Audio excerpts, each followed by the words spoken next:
Well, despite clear instances of racial discrimination on the University of Missouri campus, and despite the multiple death threats that black protesters have received online, a number of our presidential candidates from the GOP side believe that the protesters are overreacting. One of those individuals is Donald Trump, who spoke to Megyn Kelly about this issue. Real quick, Donald, what's your take on this whole Missouri story? Protests really taking a troubling turn. I think it's disgusting. Yeah. I think the two people that resigned are weak, ineffective people. I think that when they resigned, they set something in motion that's going to be a disaster for the next long period of time. They were weak, ineffective people. How we hire people like this. Trump should have been the chancellor of that university. Believe me, there would have been no resignation. It really is so unfortunate. Oh, no, it's so bad. And by the way, you, did you look at their demands? Yeah. Maria, did you look at their demands? Their demands are like crazy. The demands that they're, the things that they're asking for, many of those things are like crazy. Okay, I apologize. That was not Megyn Kelly. Ben Carson spoke about the topic with Megyn Kelly, but it doesn't really matter. They're the same types of conservative robots that are, by the way, framing the questions in the most hilarious way. You, as a so-called journalist, are not supposed to frame the question in a way that'll lead the person you're interviewing to answer in a way that you want. Yeah. Okay, but this is like two friends talking about how much they can't stand protesters. Yeah. It's not really an interview. Nonetheless, let's talk about the substance of this ridiculous conversation. Yeah. I mean, well, that's the woman who, at the debate, said that the unemployment rate in America is 40%. And she's a reporter. So I don't know how much I should expect from her. I love the vague language of, when they resigned, they set something in motion that'll be a disaster for a really long period of time. How many words can you use to communicate no information? That just, if anything bad happens from now on, I get to link it back to this thing that happened because I was really open-ended. Right. And also, I've discovered one of the secrets to being a moron in the Republican Party as a presidential candidate. If you, like Ted Cruz, list 4 out of the 5 departments that you want to cut, you're going to be attacked. If, like Rick Perry, you list 2 out of the 3 cabinet posts that you want to get rid of, you'll be attacked. Just don't ever list anything. Like, just say, have you heard their demands?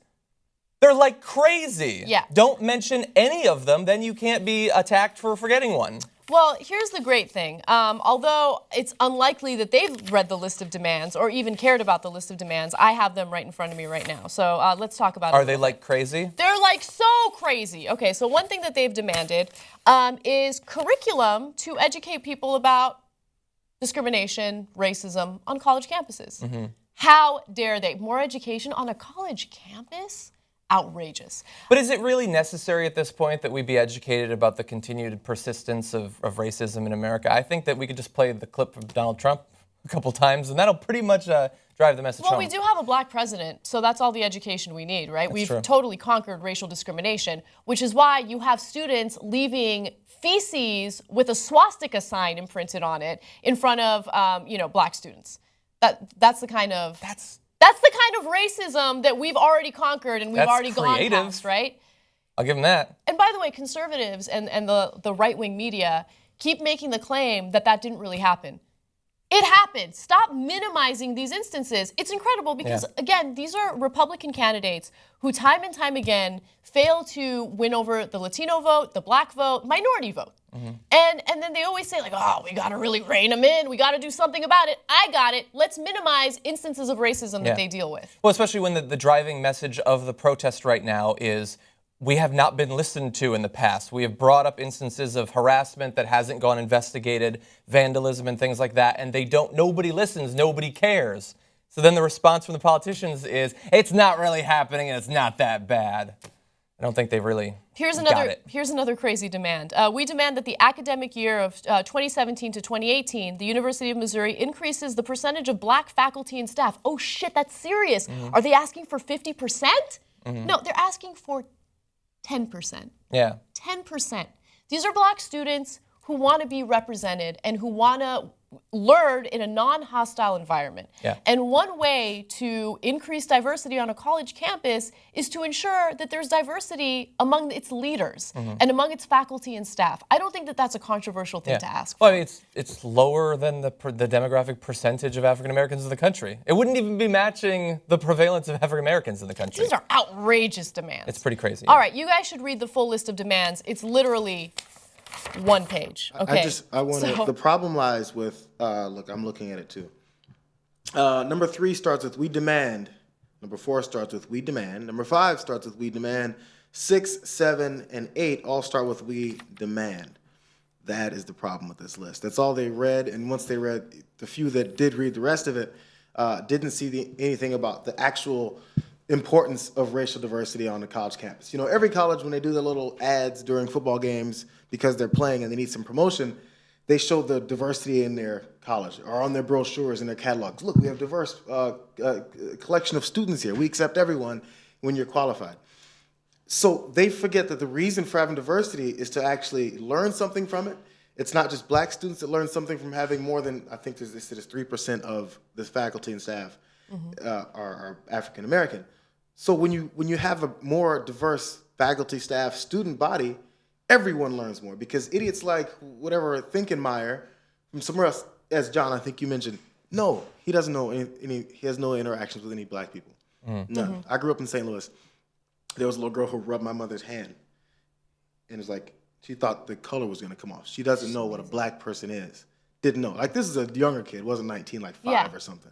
But no, they don't have no interactions with black people. This is what you learn when you get around people that you're not afraid of or that you only see in music videos or on TV. You find out that they're real people. So everyone's getting shafted by not having any kind of racial diversity at the school. They think it's just all for the demands of these black people. And I mention the demands because they're thinking these lower people than me are demanding something from me. They don't like that. They feel like they're being disrespected by this lower class of citizens who don't deserve to demand anything of me. You know what I would have done if Trump were chancellor of that school? I'd say, shut the fuck up, you lower people. It's dripping with that rhetoric, but they're not going to say it because they know you can't say that anymore because it's not 1950. Instead, we'll just imply it very openly. And everyone who knows what it's like hears that. They know what they're doing. But it's the disrespect. How dare you disrespect me? Do you know who I am? Do you know what race I am? And do you know what race you are? Stay in your place, boy. Yeah. That's all it is. Really fast. So Trump, when he was like, you know who should have been charged? Trump should have been charged. First of all, I'd never want to hear from you again after using your name like that. But so he says that he wouldn't have resigned. So first of all, does he think that him being the figurehead would have stopped the protests? I think it would have sped them up. And what is he implying that he would do? Would he send out people to crack their heads or something? Protests happen at universities. I was saying on the show a couple days ago, when I was at UConn, there was a tent city that was protesting the war for like 2 years. This happens at universities. You don't just get to just bash their skulls and send them off the campus. Well, and it goes against what the purpose of a university is. A university is not supposed to be a place where everyone is compliant and they just get indoctrinated by what faculty and staff believe. It's supposed to be the free marketplace of ideas, which is why there's supposed to be academic freedom. There's supposed to be support for naysayers and those who want to stir the pot, who want to question authority, who want to gather together, mobilize, and protest. That's what a university is supposed to be about. And we have created this educational system that teaches all of us to be compliant. Be compliant, listen to authority, don't question it, make sure that you know how to take tests, and that's it. That's not education. If you think that's education, then you are severely misinformed. Okay, and that's part of the reason why we have political apathy in the country right now. It's part of the reason why when you have a movement like Occupy Wall Street or the Ferguson protests, people have such a negative knee-jerk reaction to it. It's because you've been taught and conditioned over and over again to comply, and that's it. You're not allowed to do anything else. So for those of you who are looking at these protesters who have real concerns and you're making them seem as though it's much to do about nothing, you are a product of the educational system and the educational failures in the United States. You are a compliant hack, and that's it. Yeah.